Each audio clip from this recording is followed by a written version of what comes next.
अस्सलाम वालेकुम। ये हमारे पास एक होम स्टोन डी मॉडल है।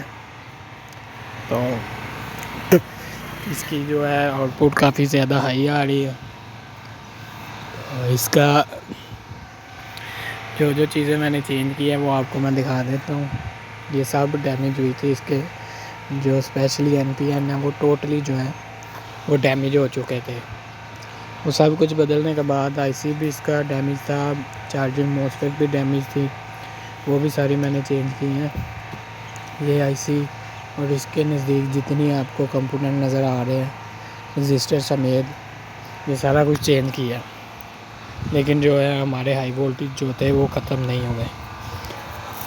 मेन रीज़न वीडियो बनाने की यही है कि आपको वो मैं हाई वोल्टेज की जो प्रॉब्लम थी वो कैसे सॉल्व हुई वो बता सकूं।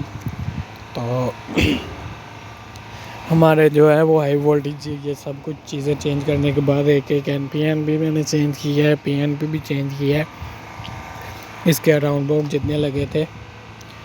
तो ये एक मेन IC कंट्रोलर के नीचे जो है Q34 और Q38 दो PNP ट्रांसफ़र लगे हुए हैं। तो ये ख़राब तो नहीं थे, अलबत्ता लीकेज थी इनमें। ये जैसे मैंने चेंज किए हैं तो हमारा जो UPS है वो बिल्कुल ओके कंडीशन में आ गया है। लिहाजा जब से किसी भी UPS में ऐसा कोई मसला है तो 38-43 के इर्द गिर्द ही ना घूमते रहें। इससे आगे ये IC के पास भी ट्रांजिस्टर लगे हैं, ये दो Q34 और Q38। तो इसकी वजह से भी ये आउटपुट हाई शो करता है।